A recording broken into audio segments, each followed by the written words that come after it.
El saber es información y con información opinamos.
Hola, hola, queridos amigos, esto es Médicos en Acción.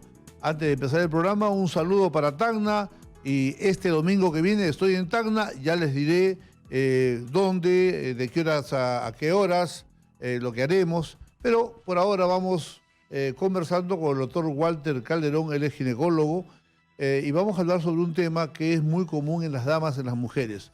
Los quistes simples, que son muy frecuentes, pero voy a empezar hablando primero de los quistes complejos para que no se me vaya a ir el tiempo y me interesa más comentar sobre estos quistes complejos.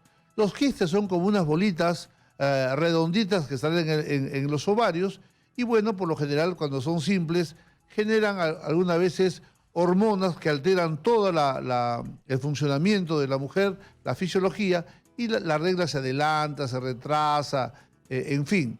Pero lo que quiero tener más presente en esta charla es los quistes complejos. Los quistes complejos es cuando le hacen una ecografía a la paciente, se ve que no es un quiste simple, que no solamente es una pelotita bonita, redondita, transparente, sino comienzan a veces con tabiques, está distribuido en varias áreas, entonces ese es un quiste complejo. E incluso pueden haber otras manifestaciones y un quiste complejo ya hay que tomarlo con mucho más cuidado y qué es lo que hay que hacer. Así que vamos a hablar sobre quistes simples, pero vamos empezando al revés. ¿Por qué? Porque no quiero que el tiempo me vaya a ganar y que el doctor Calderón diga lo más importante que una mujer tiene que saber cuando le hacen una ecografía y le dicen, señora, usted tiene un quiste.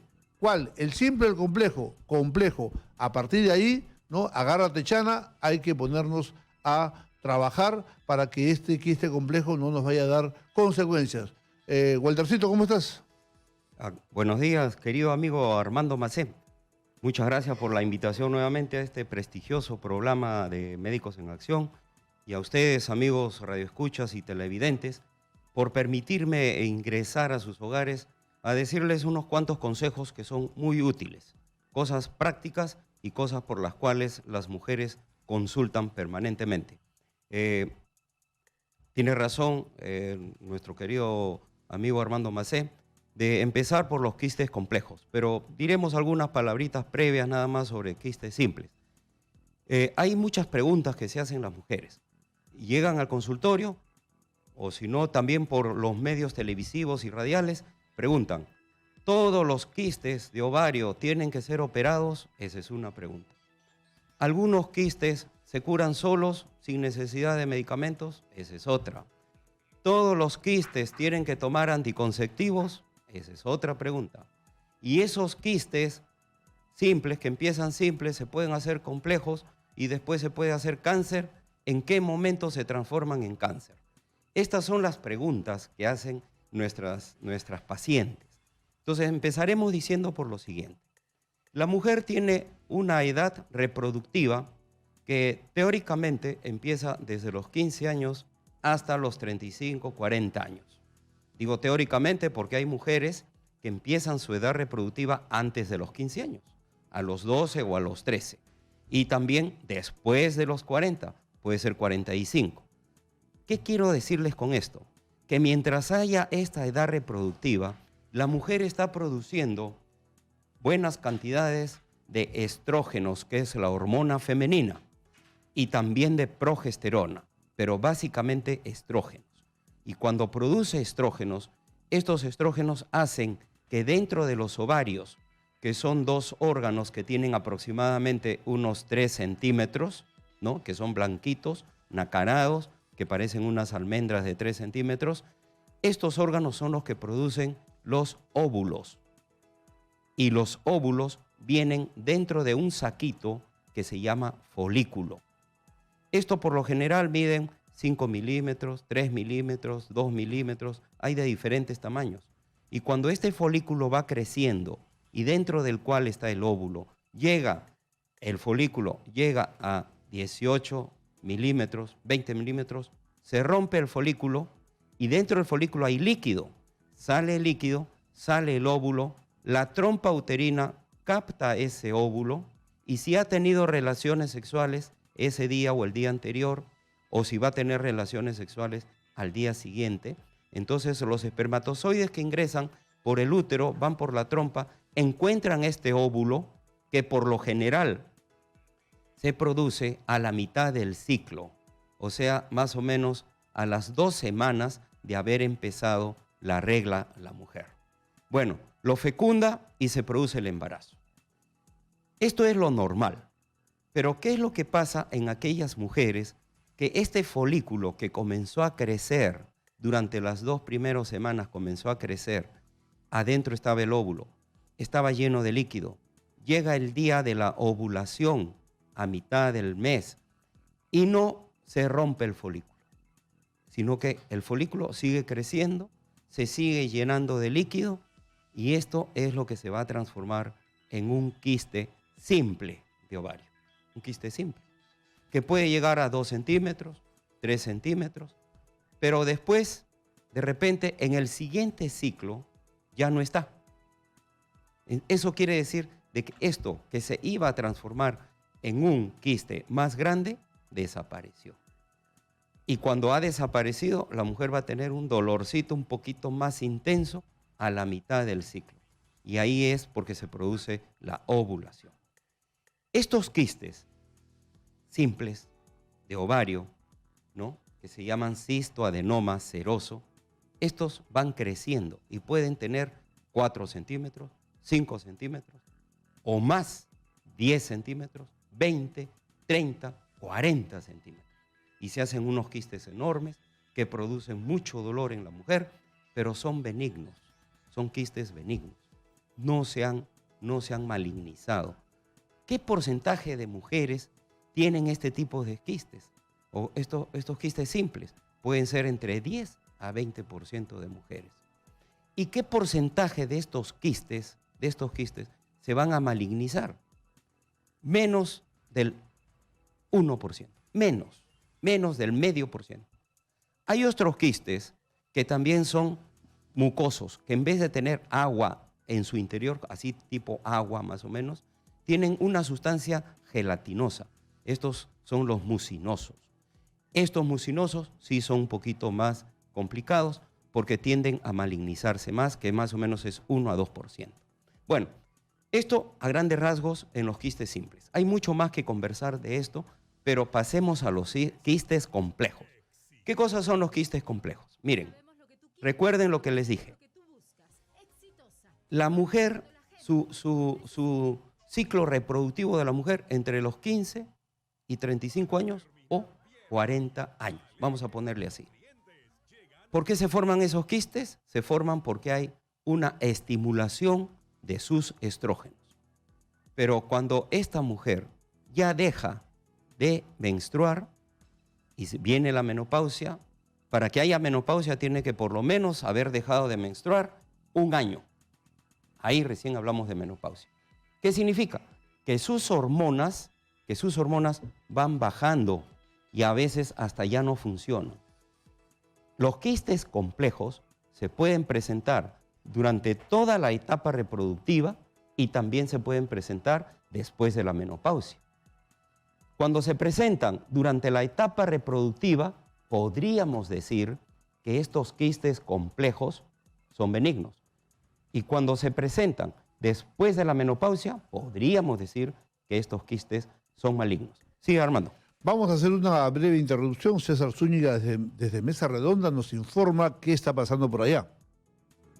Gracias. A raíz de ese incendio que he suscitado el día de ayer, la ministra del Ambiente, Lucía Ruiz, viene brindando declaraciones a la prensa. Vamos a escuchar. Información que usted necesita. Efectivamente han habido plásticos, hay materiales tóxicos. Necesitamos, por favor, que prioricemos la salud de las personas. Hemos tenido en estos momentos ningún herido, ninguna persona, ningún daño de vidas que lamentar. Por lo tanto, sigamos así. Pidámosle por favor a la población, ustedes ayúdenme en esto, para que de preferencia no se vengan al centro de Lima en estas fechas, que yo sé que la gente quiere disfrutar sus feriados y tal, pero por favor que lo hagan lo mínimo posible. Por supuesto, en este caso estamos prácticamente con la mayoría de la gente, todavía hay un par de familias que, como es entendible, están preocupadas por sus cosas y no quieren retirarse, pero la mayoría de gente que vive en la zona ya se ha retirado con un gran apoyo de la policía, con un gran apoyo de los bomberos que han ido paso por paso explicando en aquellos casos en que la gente no se quiere retirar. Seguimos con un par de casos que estamos viendo puntualmente que son necesarios que se retiren, porque en estos momentos no es adecuado que estén aquí. Y adicionalmente a eso le aumentamos que mientras menos gente venga, por favor, es mucho mejor. Entonces, invocación de la ministra del Ambiente, luego una breve supervisión realizada en compañía de la OEFA y está evaluando los niveles de contaminación que hay no solo en todos los inmuebles que están alrededor de donde se situó el incendio, sino también en el aire, los cuales son altos. Ha indicado en otro momento de que los colegios se están evaluando también cuál sería el daño, pues el lunes retoman las clases de forma normal en los colegios cercanos y también ha hecho la invocación correspondiente, como ya escuchamos, para que las personas no vengan en lo posible a comprar a Mesa Redonda y obviamente ya se está procediendo a retirar a los vecinos que vivían en los alrededores, como ustedes en estudios, compañeros.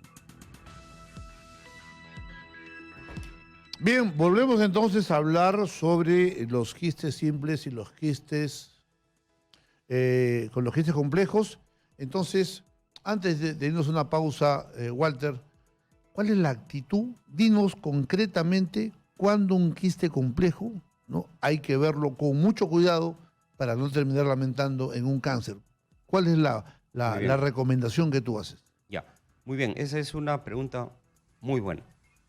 Cuando tenemos un quiste complejo, ¿qué cosa es un quiste complejo? Es un quiste que puede ser pequeño, puede ser grande, pero que dentro de ese quiste hay tabiques, hay unas excrescencias que parecen unas florcitas, unos ramitos, y hay una serie de datos que son diferentes a un quiste que está lleno de agua nada más y que se ve oscurito. Acá no, acá se ven tabiques.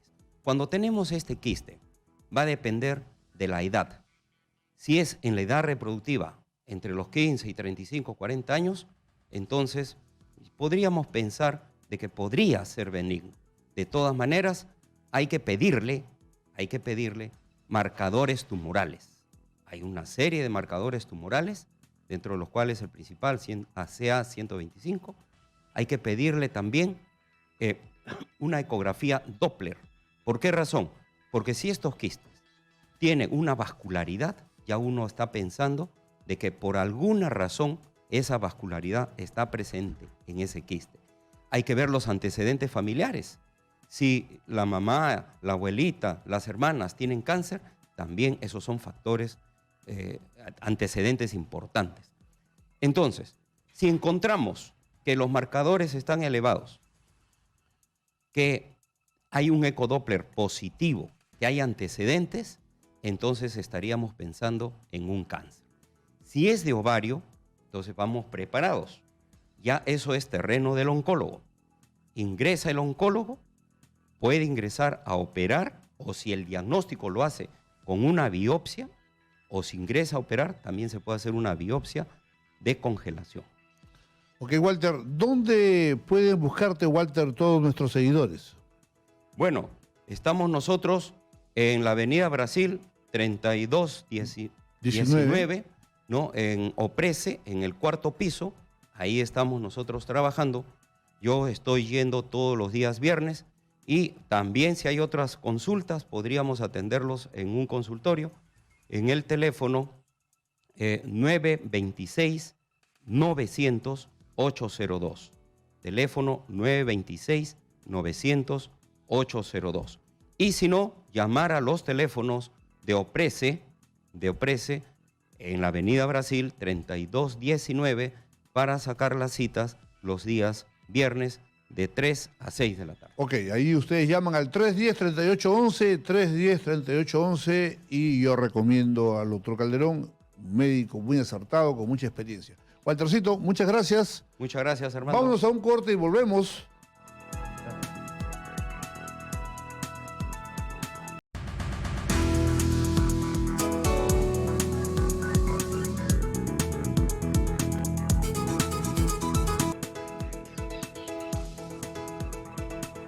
Bien, queridos amigos, ya estamos aquí nuevamente. El día domingo 28 estoy en Tacna. En Tacna confirmado, voy a estar de 7 de la noche a 11 de la noche y de 7 de la mañana a 11 de la mañana, sábado y domingo en Tacna. Cualquier cosa, llaman al teléfono de la Clínica La Luz, que es el 638-720, 638-720. Atención, Tacna, estaré este sábado de 7 de la noche a 11 de la noche y de 7 de la mañana a 11 de la mañana el día domingo. Ok, bien, vamos a un tema muy importante. Muy importante porque es tan común, pero es tan común que ya la gente como que se sobra con la enfermedad, ¿no? Ya no le da mucha importancia. Es un craso error, porque la hipertensión arterial, que es tan antigua, y hay tantos medicamentos, y se ha hablado tanto que la gente como que ya lo siente demasiado manoseado y se descuida. Y pierde de vista de que por lo general la hipertensión, por lo general, no da ningún síntoma. O sea, tú puedes estar andando por la calle con 200 de presión y estás caminando. Así, por ejemplo, pasaba con mi abuela Iris. A veces yo le tomaba la presión, tenía 220 y ella estaba como si nada. ¿Ok? Entonces, hay que tener mucho cuidado, que la hipertensión todos los días golpea, daña a las personas que sufren sin avisarles nada. Y un momento empieza el debut, y a veces es un debut y despedida, y eso hay que tener muy en cuenta. Para eso hemos invitado al doctor Ronald Avendaño, él es cardiólogo y nos va a hablar sobre cosas importantes que usted tiene que recordar sobre esta enfermedad tan común y tan peligroso por lo silente, lo silenciosa, lo escondidiza que es. ¿Cómo estás, mi querido doctor? ¿Qué tal? Buenas tardes, doctora Macé, y a todos los pacientes y a la vez familiares que están en casa deseando saber más de esta enfermedad, ¿no? Bueno, primero, a nivel mundial, la primera causa de muerte es una enfermedad cardiovascular. De esa enfermedad cardiovascular, la primera causa de muerte directa o indirectamente está la hipertensión arterial. Y esta hipertensión arterial, la gran mayoría termina siendo una hipertensión esencial, es decir, que hay múltiples factores de riesgo el cual van a desencadenar en este paciente esta enfermedad. Y bueno, ¿cómo es que se diagnostica? ¿Cómo es que va a manifestarse esta enfermedad? Bueno, como bien usted lo dijo, es una enfermedad que más de la mitad de los pacientes no saben que son hipertensos. ¿Y cómo es posible que haya una enfermedad donde no haya síntomas? Pues esta es una enfermedad que tiene una implicancia importante en el desenlace de la vida, ¿no?, de estos pacientes. Entonces, los pacientes no van a tener síntomas. Y de la otra minoría que van a presentar síntomas, son síntomas inespecíficos, como son cefalea, zumbido de oídos, un malestar general, ¿no? Y la otra pacientes, como usted también bien lo dijo, están en casa, están trabajando, tienen presiones altas y no lo saben. Y estos son los que van a poder desencadenar una enfermedad más adelante ya probablemente mortal. Así es. Esto que voy a repetir, lo he dicho tantas veces, pero es que yo quiero que se quede grabado, acuñado en el cerebro de cada peruano. Muy importante es que tú sepas de dónde vienes. Y no te estoy preguntando si vienes de Huancayo, de Puno o de Ica, no. Te estoy preguntando de dónde vienes, de qué árbol genealógico vienes, qué enfermedades tuvo tu papá, tu mamita, tu abuelo, tu abuelita. Porque si tú, por ejemplo, en mi caso, mi abuela Iris era hipertensa, mi abuelo Justo era hipertenso. Por lo tanto, ¿no?, yo debo de tener una tendencia a hacer hipertensión. A Dios gracias no lo soy. ¿Ok? Aunque después comentaré, en algún momento hice crisis de hipertensión en las noches porque sufría de apnea, pero eso ya lo trataremos. Actualmente yo no tomo nada para la presión, pero por lo general sí. Si es que tú sabes qué enfermedades han tenido tus antepasados, entonces tú te puedes poner en guardia, ¿ok? Porque muchas veces esta enfermedad no da síntomas y a veces te puede traicionar. Eso es muy importante. ¿Qué recomendaciones, además de lo dicho, nos da mi querido doctor? Bueno, a tomar en cuenta son dos cosas, ¿no? Que hay factores que van a ser no modificables, como es la edad, el sexo y, bueno, los factores genéticos, ¿no? Pero, sin embargo, hay otros factores de riesgo que sí se pueden modificar. Es decir, que no sea obeso, que no lleve una vida sedentaria, que el paciente ya diagnosticado, pues que siga su tratamiento. Y no es que siempre va a tomar la misma cantidad y el mismo número de pastillas, ¿no? Estos pacientes van a variar en el tiempo. Pueden ser que en un momento del tiempo requieran más medicamentos o incluso menos, ¿no? Pero siempre, por eso se insiste que vaya siempre con su médico tratante para ver qué es lo que se puede hacer con estos pacientes, ¿no? Los factores modificables, pues esos modificarlos como bien se dice su propio nombre, ¿no? Bajar de peso, llevar una vida con una actividad física, se recomienda más o menos unos 30 minutos, 5 veces a la semana, un ejercicio aeróbico, también se recomienda una dieta saludable, y bueno, son factores que van a evitar o retrasar la aparición de esta enfermedad. Y los pacientes que ya tienen la enfermedad de hipertensión arterial, acuérdense que esta enfermedad va a producir o va a desencadenar con una arteriosclerosis a nivel de los vasos. Entonces, los vasos están en todo el cuerpo, ¿no? En los ojos, en el cerebro, en el corazón. Entonces, vamos a ver los desencadenantes en estos órganos en sí. Ok, un paciente que tiene hipertensión no solamente debe quedarse con tomar la pastillita que le recomienda el compadre, el vecino, el boticario, porque no es tan simple como parece, ¿ok? En medicina y sobre todo en cardiología hay una gran cantidad de medicamentos y existe una gran cantidad de medicamentos diferentes porque cada paciente es diferente. Algún paciente necesitará de repente tomar solamente diuréticos. Habrá otros pacientes que habrá que ensanchar el diámetro de las arterias, los vasodilatadores, para disminuir la presión. Otros habrán que bloquear algunas enzimas como la ECA, que ahorita no voy a explicar, y otros que tendrán que hacer una mezcla de todo, porque hay presiones tan perversas que no cede con nada. Hay pacientes que deberán tomar una pastilla, otros 2 pastillas, otros 3 pastillas, otros tomar diferentes medicamentos. Todo eso es muy importante y aquí una recomendación. no se automedique. No se automedique y sobre todo en la hipertensión. No se confíe. Visite a su cardiólogo que le dé un tratamiento y explíquele, doctor, ¿por qué me está dando a mí esta pastilla? ¿Por qué? Y el médico le va a explicar por qué, para que usted entienda mejor. Vamos a un corte y volvemos con el doctor Ronald Avendaño, cardiólogo.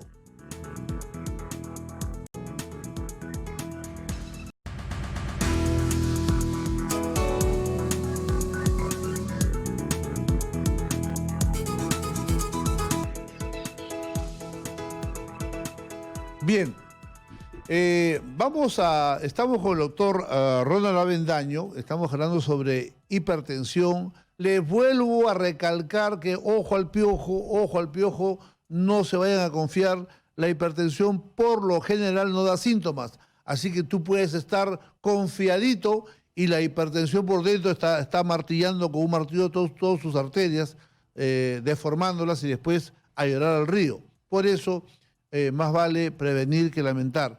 Las personas que son hijos, nietos, sobrinos de hipertensos, pónganse moscas. Los negritos de mi Alianza Lima, la gente que es morena, ¿no?, tiene mayor posibilidad de hacer una hipertensión. Ojo con la sal. A veces hay pacientes que parece cruzados con cabra, le echan sal a todo, a la sopa, un poco más le echan sal a la gelatina. Tengan mucho cuidado, la sal es algo tremendamente dañino. Bien.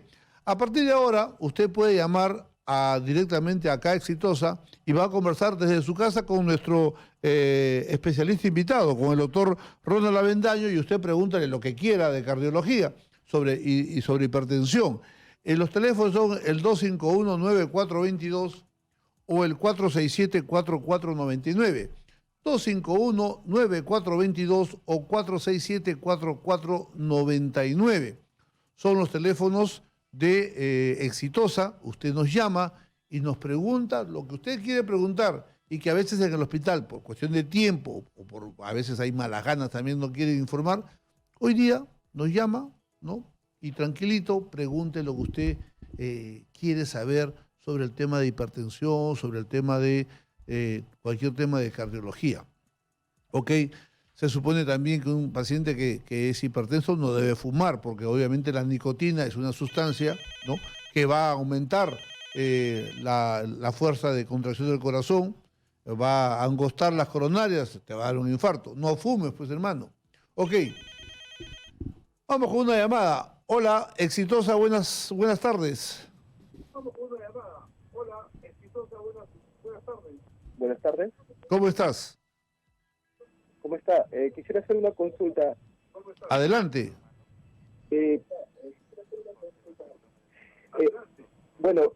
Quisiera saber a qué edad da la hipertensión, ¿no?, y si algunos fármacos para hacer deportistas aceleran la hipertensión temprana. Ok, gracias por llamar. Nos contesta nuestro cardiólogo invitado, el doctor Ronald Avendaño. Sí, bueno, la gran mayoría de los pacientes hipertensos, la edad es un factor de riesgo, ¿no? Entonces, más o menos a partir de es algo relativo, pero los estudios se han visto arriba de los 45 años en varones y a partir de los 50 años en mujeres, aumenta el riesgo, ¿no? Eso no implica que no pueda haber pacientes de menor edad, sí los hay. Son menores, pero se ha visto que a partir de esas edades hacia arriba aumenta el factor de riesgo. En cuanto a la medicación que usa un deportista, los anabólicos sobre todo. Va a depender de qué sustancia estemos hablando, ¿no? Pero en general estos más tienden a aumentar la frecuencia cardíaca, ¿no? Y otros factores más a nivel cardiovascular. En cuanto a la presión arterial, no hay muchos estudios al respecto, pero sí se ha visto que también eleva, pero no es tan importante, más es a nivel de la frecuencia cardíaca, ¿no? A ver, el corazón promedio de un hombre promedio de 70, 80 kilos, no, cada vez que se contrae, lanza pues 70 centímetros cúbicos de sangre como una taza, ¿ok? Perfecto. Pero si un paciente de repente engorda, ¿no?, entonces el corazón tiene que lanzar sangre para una mayor área de cuerpo, o sea, trabaja el doble o el triple. Igual, un paciente un joven de repente que quiere verse como Conan, bien agarrado, bien con músculo por todos lados, obviamente esa musculatura va a consumir oxígeno y le va a pedir al corazón mayor bomba. Obviamente el corazón va a trabajar más, ¿no? Entonces, de una u otra forma, siempre no hay que abusar de la juventud y tampoco hay que automedicarse así sin consulta. O sea, yo les recomiendo que, de acuerdo a lo que están tomando, porque hoy día te venden cualquier cosa en la farmacia, así que un atleta debe tener mucho más cuidado con su corazón y la consulta siempre debe estar por delante. Ok, vamos con otra llamada. Aló, buenas tardes. Aló, doctor, muy buenas tardes. ¿Cómo estás, hija? Cuéntame. Buenas, doctor. De antemano felicito por este espacio tan importante para toda la población y sobre todo para los pacientes que están pasando por este problema tan delicado. Entre ellas estoy yo, está mi señora madre, quien le habla es un personal de salud técnico, y mi mamá tiene hipertensa, tiene válvula cardiovascular, ella tiene 84 años, tiene fibrosis pulmonar en grado menor, tiene la columna desviada, toma warfarina, y ahorita el doctor, por indicación médica, ella tiene que cada cierto momento, cuando lo requiera, ponerle oxígeno. Mi pregunta es al doctor, al cardiólogo: doctor, yo no soy médico, obviamente, pero usted como especialista, quisiera que usted me oriente en qué sentido yo puedo tomar las precauciones necesarias, puesto que mi mamá en cualquier momento hace ella una crisis, ¿no? Y si está relacionado con todo lo que le he mencionado a ella, a usted, discúlpeme, puesto que mi mamá es una persona adulta mayor en alto riesgo, y cuáles son las medidas a tomar como personal de salud. Doctor, quisiera que usted me oriente, puesto que a veces el médico viene y no nos explica debidamente cómo debe ser. Otra cosa, lo que dijo el doctor Macé sí tiene razón. Mi padre murió por una hipertensión, por una presión alta silenciosa, no presentaba sintomatología como dijo el doctor. Muchas gracias por su atención y gracias por la respuesta. Ok, voy a refrescar un poco lo que esta oyente nos ha manifestado. Tiene su mamita ya arriba de los 80 años, que ella es hipertensa, no nos ha especificado qué cosa, pero tiene un problema a nivel de válvulas, ¿no? Entonces las válvulas del corazón, cuando están bien, no hay problema, se abren y se cierran y dejan que la sangre salga, ¿no? Y se cierra. Pero a veces estas válvulas se malogran y entonces la válvula queda abierta. Entonces el agua, la sangre entra y sale, y entonces el corazón tiene que terminar haciendo un doble trabajo, porque la sangre se regresa. O a veces la válvula está complicada, está cerrada, y el corazón tiene que hacer un doble trabajo para bombear esa sangre que no sale por un huequito más chiquitito, ¿ok? Entonces es como cuando tú tienes un chisguete. El chisguete, si tiene el hueco grande, machuca, se sale todo el agua. Pero si el chisguete tiene un huequito chiquitito, por más que machuque, sale con la justa, sale la sangre. Eso va a determinar que el pobre corazón tiene que trabajar más en ambos casos.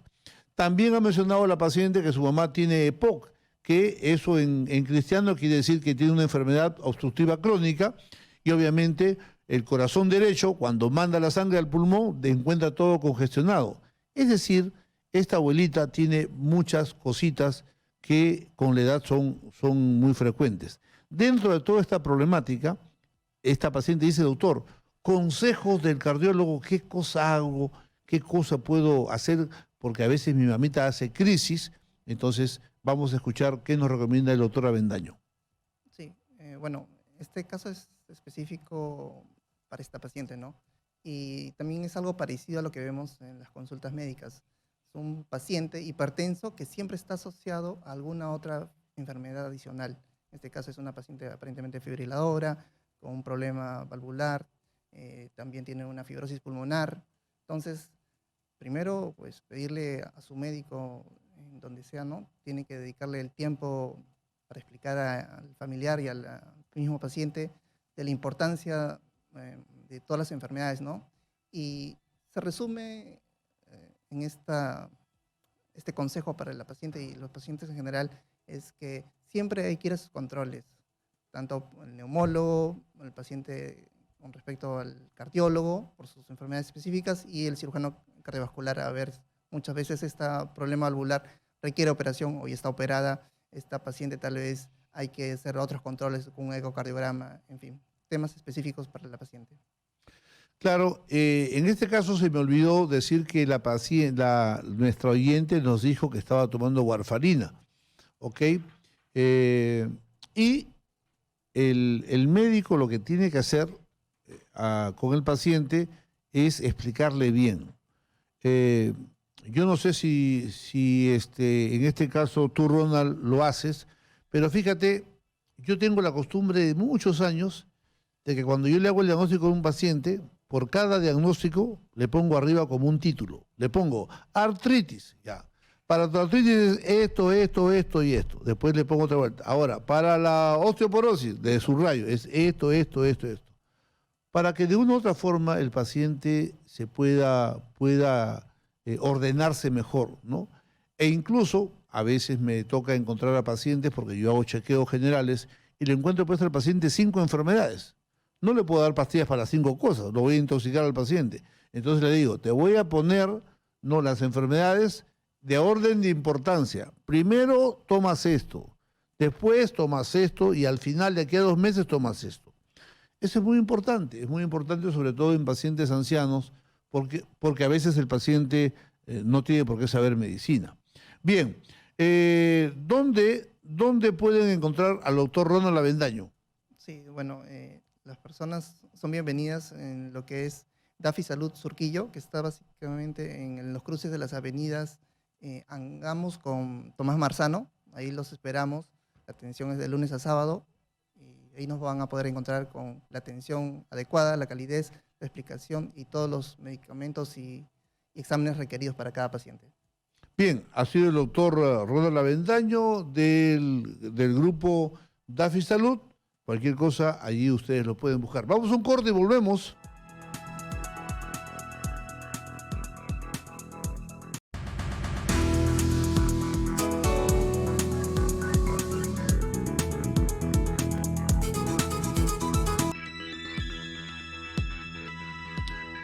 Bien, queridos amigos, ya estamos aquí nuevamente. Recibimos la visita del doctor Mardonio Euskategui, el cirujano cardiovascular del Hospital Almenara.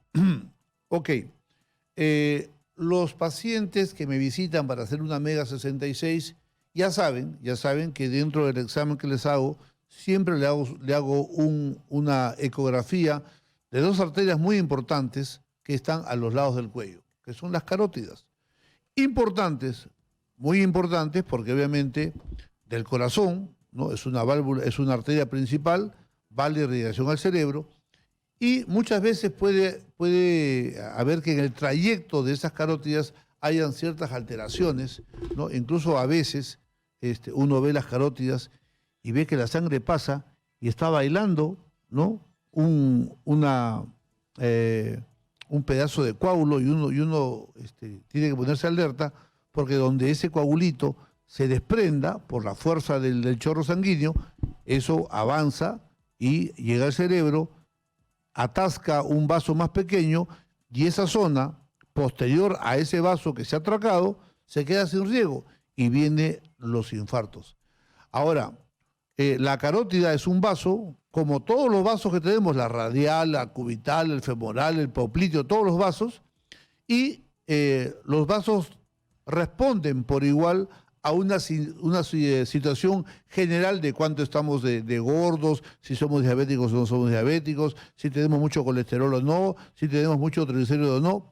Y entonces, este chequeo de las carótidas son muy buenos, porque el médico se va a tomar, ¿no?, una idea de cómo está tu circuito cardiovascular, es muy importante.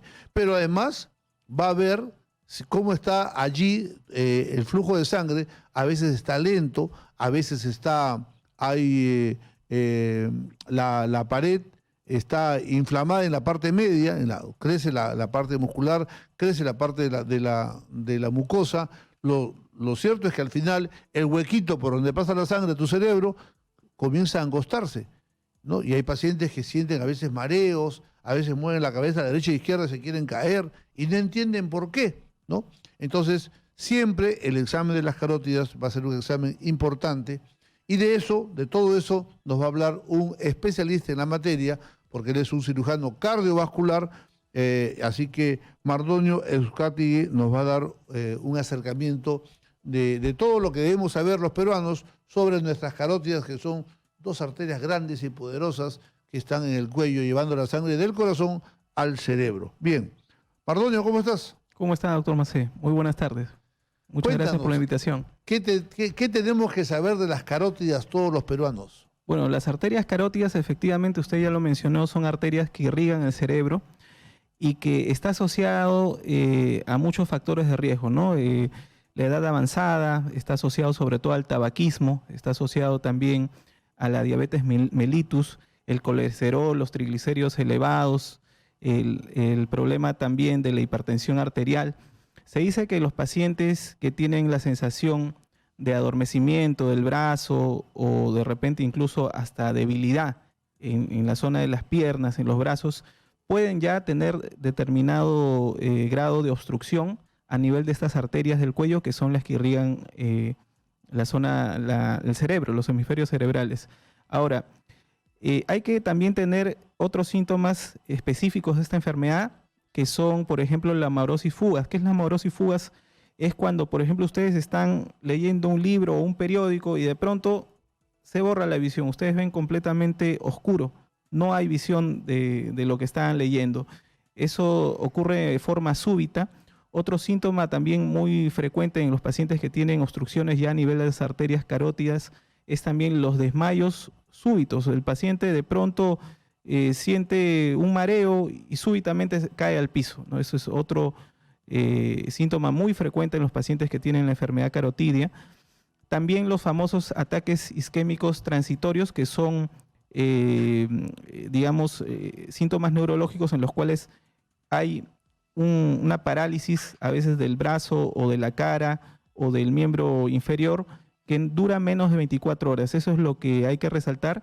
Los ataques isquémicos transitorios, los famosos TIAs, son muy frecuentes en pacientes que tienen obstrucciones a nivel de las carótidas, pero este síntoma dura menos de 24 horas, lo que lo diferencia de un accidente cerebrovascular, ¿no? Entonces, definitivamente es importante que todo paciente que haya tenido también el antecedente de angina, dolor de pecho, que tenga antecedente de infarto, de miocardio, se haga un chequeo también a nivel de las carótidas, ya que es muy probable que encuentren cierto grado de obstrucción a nivel de ellas. Ahora, el problema, la enfermedad carotidia tiene determinados grados también. Hay un grado leve, hay un grado moderado y hay un grado severo. El grado severo es el que es quirúrgico, es el que nosotros tratamos por la vía quirúrgica. Los grados leve a moderado son tratados de forma médica a través de antiagregantes plaquetarios para evitar la coagulación a nivel de estas obstrucciones, de estas placas de colesterol, de triglicéridos, que se han formado a nivel de las arterias y que la obstruyen. Entonces, debido a que estas placas en cualquier momento se pueden fisurar, se pueden romper, se pueden formar coágulos a nivel de las arterias del cuello y lamentablemente estos coágulos pueden ser embolizados a través de la carótida interna, que es la que va a darle irrigación cerebral, y puede ocasionar lo que bien mencionó el doctor Mazoy, que son los infartos cerebrales, que ya muchas veces son irreversibles y dejan secuelas en los pacientes. Entonces, definitivamente, el tratamiento médico a través de antiagregación, que va a evitar justamente la coagulación de la sangre, la va a mantener fluida, va a evitar que esto suceda. Otros medicamentos también que se pueden utilizar son los hipolipemiantes para estabilizar las placas de colesterol, triglicéridos, que son la atorvastatina, por ejemplo, que es la más usada dentro de los fármacos para disminuir el colesterol y los triglicéridos. Y también es importante que todo paciente que tenga estos síntomas y tenga la sospecha por los antecedentes, realizarse una ecografía Doppler a nivel de las carótidas para valorar el grado de obstrucción. Puede ser que sea una obstrucción leve, una obstrucción moderada, una obstrucción severa. Eso se va a poder valorar en una etapa inicial a través de la ecografía Doppler, que es un examen sencillo, no invasivo, que se realiza en consultorio, que no dura más de 15 minutos, a través del cual por lo menos ustedes van a tener un indicio del grado de obstrucción a nivel de sus arterias carótidas. Otro examen también importante que nos permite valorar el grado de calcificación ya de las arterias es la angiotomografía de carótidas, que es un examen también útil, rápido, que se utiliza contraste. Pacientes tienen que tener una adecuada función renal para poder ser sometidos a estos exámenes no invasivos como son la angiotomografía, y en el caso pues de pacientes que tengan alteraciones de los riñones ya sería una angioresonancia, ¿no? Entonces, estos son exámenes que nos van a permitir llegar a un diagnóstico aunado a los síntomas para poder dar un tratamiento específico en el caso de pacientes que tengan esta patología. Esto que dice el doctor Mardoño es muy importante, y qué mejor, ¿no? Yo me voy a poner de ejemplo. Un día estaba en el banco y de pronto no pude hablar. Era consciente de todo, pero no podía hablar. Me serené, me concentré, ¿no? Y quise hablar y no podía hablar. ¿Qué tenía? Tenía un ataque transistorio isquémico, lo que dice el doctor, una tía. O sea, se me cerró la sangre y no pasó al cerebro. ¿Ok? En los estudios que me hicieron, porque estuve 2 días en cuidados intensivos, a Dios gracias me he podido recuperar totalmente, pero imagínense, ¿no? Si esto me pasa a mí, le puede pasar a cualquiera del Perú, ¿no? La ventaja es que, bueno, yo soy médico, sabía lo que me estaba pasando e inmediatamente, como estaba consciente, mientras que me llevan a la clínica, yo le iba dictando, ¿no?, al médico lo que me estaba pasando, ¿no? Pero eso no lo pueden hacer ustedes. Pero en los exámenes que me hicieron, me encontraron que tenía en la carótida derecha un 60% de disminución del huequito por donde pasa la sangre al cerebro. ¿Ok? Estuve tomando como 6 meses atorvastatina. Hace poco me hicieron un control y a Dios gracias todo está nuevecito. ¿Ok? Por eso es importante que ustedes me escuchen, para que ustedes estén bien. Muchos pacientes, si tienen una tía, a veces puede pasar a mayores cosas y ustedes van a tener limitaciones de por vida y nadie quiere eso para ustedes. Así que atención con esta buena charla que nos da el doctor Mardoño Euskategui. ¿Qué más, mi querido Mardoño? Sí, definitivamente, doctor, grados severos de estenosis entre 70 a 99%, son grados ya quirúrgicos, ¿no? Y la cirugía es una cirugía de bastante cuidado, tiene que ser realizado definitivamente un cirujano cardiovascular, en la cual nosotros vamos a abrir justamente esta arteria carótida interna que está con esta obstrucción, esta placa ateromatosa va a ser removida, retirada completamente de la arteria, y vamos a restituir la estructura de esta arteria colocando un parche de PTFE, que es un parche biocompatible sintético, para poder evitar las estrecheces y las estenosis postquirúrgicas.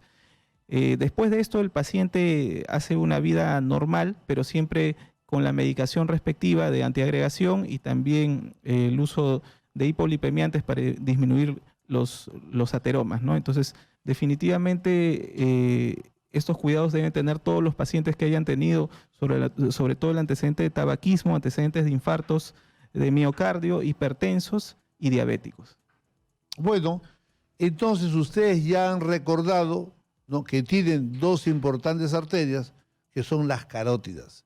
Es vital porque obviamente, ¿no?, con esas arterias van al cerebro y eso es vital para todo, ¿no? Un chequeo de eso siempre es bienvenido porque además con el ecógrafo, ¿no?, tú puedes ver con claridad, con una tremenda claridad, ves cómo está tu carótida. Y eso le sirve al cirujano cardiovascular, a tu médico, para tener una idea cómo está el resto de tu cuerpo. Porque no vas a hacer tan pilla que solamente acá estés malogradito y por el resto estés sanito. Eso no ocurre. Eso jamás ocurre así. Así que un chequeo de estos es bienvenido. Lo más probable, doctor, es de que los pacientes que tienen enfermedad a nivel de las carótidas también tengan ya un grado de obstrucción a nivel de las arterias de los miembros inferiores. Entonces, definitivamente el chequeo de la enfermedad vascular periférica integra no solamente a las arterias carótidas, sino las arterias de los miembros inferiores también. Es importante hacerse un control porque la dislipidemia es una enfermedad que afecta a todas las arterias de forma integral. Hay pacientes que dicen, doctor, yo estoy caminando bonito, contento, alegre, y que eso como que se me apaga la gasolina porque me da un dolor, me tengo que sentar y después vuelvo a caminar. Y así ando como un carrito malogrado porque me hace un dolor cuando camino. Esa es una claudicación intermitente. Definitivamente tienes que buscar un cardiovascular para que te chequee, ¿no? Y esa es una enfermedad muy común que a veces la gente la deja de pasar. Así que ya saben, todos aquellos pacientes que están caminando, sobre todo aquellos de 60, 70 años, están caminando o a veces suben las escaleras un poquito y ahí mismo viene un dolor. Ojo, eso se llama claudicación intermitente y eso es lo que nos está hablando nuestro invitado, el doctor Mardonio Euskategui. Mi querido Mardonio, ¿dónde te pueden ubicar? ¿Dónde te buscan la gente, los que te escuchan? Bueno, yo estoy en La Molina, en San Juan del Lurigancho y en San Borja. Les brindo mi número para cualquier cita. Es el 9719-35641. El 9719-35641. Bien, ahora que ya saben dónde encontrarlo, ahora vamos a explotarlo al doctor Mardonio. Después del corte vamos a hacerle llamadas, ustedes pueden llamar y todo lo que a ustedes les preocupa sobre estos mareos, estos que ustedes caminan y les duelen las piernas, tienen que parar. De todo eso vamos a hablar con el doctor Mardonio después de este corte. Volvemos.